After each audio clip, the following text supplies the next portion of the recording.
Guys, nanti kalau kamu mati, kira-kira kamu masuk di surga tingkat yang mana? Atau tingkat berapa? Itu bisa mulai dideteksi. Mulai sekarang ini guys. Lah, kok bisa? Nah gini guys ceritanya. Tahu nggak kamu bahwa surga itu bertingkat? Bahkan Firdaus itu adalah surga tingkat 3 guys. Tapi berapa sih tingkatan di surga? Nah, nggak ada yang tahu guys. Karena tidak tertulis dalam Alkitab.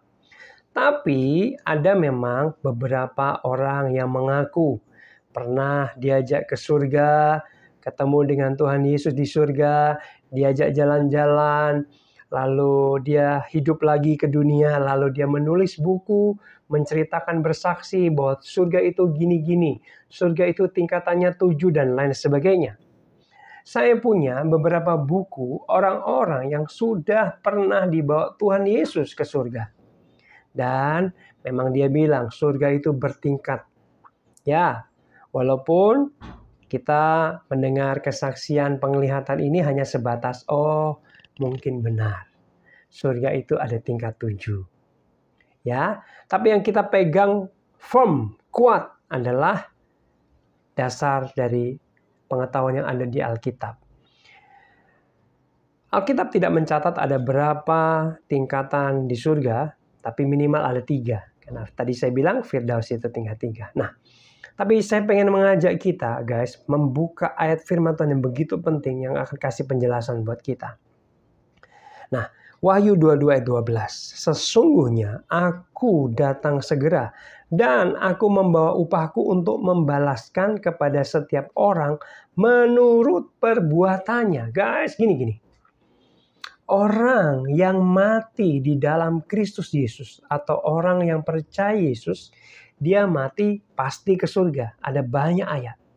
Karena dosanya ditebus, ya ke surga. Nah, sampai di surga, tingkatan berapa yang akan dia huni menjadi rumahnya, kekal selamanya di sana, itu ternyata tergantung menurut perbuatannya ketika hidup di dunia.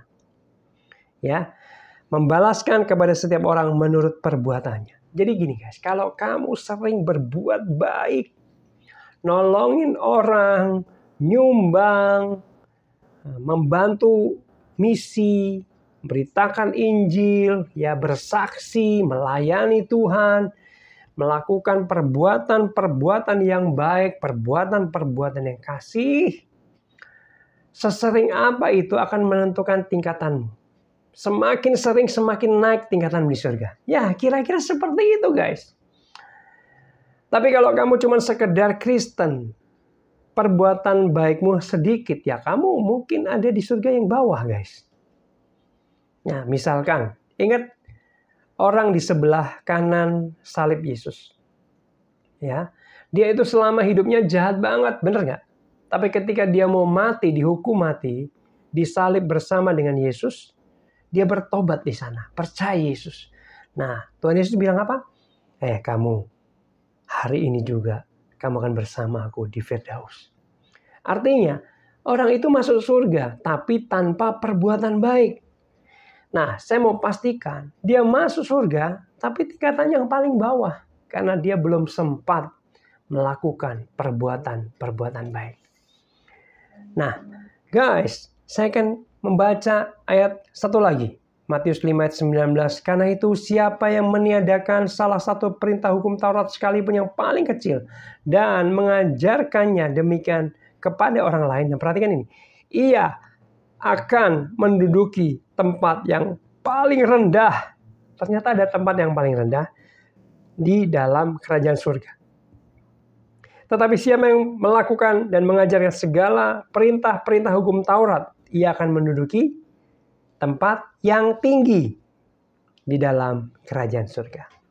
Nah, ayat ini kasih tahu kita bahwa ada tempat yang rendah di surga, ada tempat yang tinggi di surga.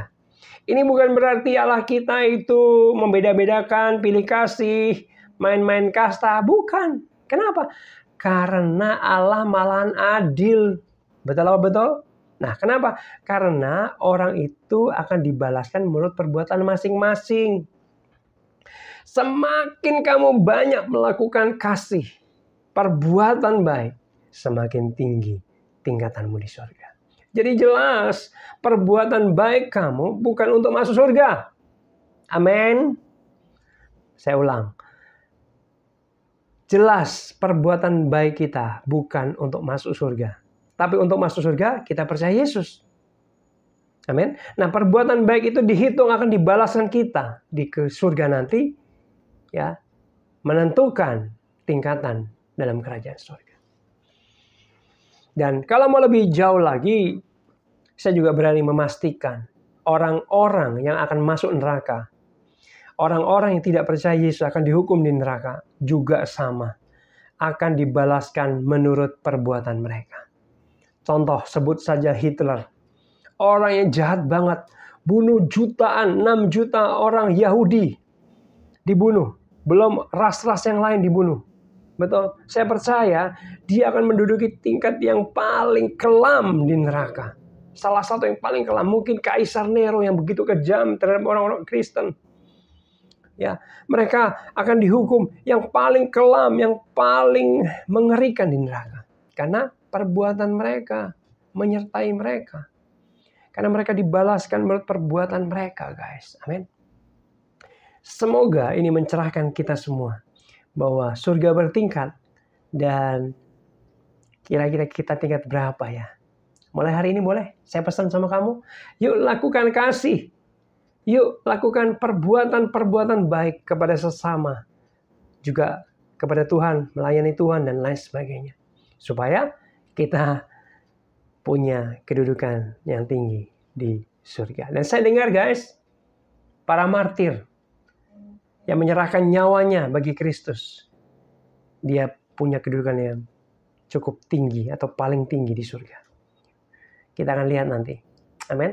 Tuhan Yesus memberkati.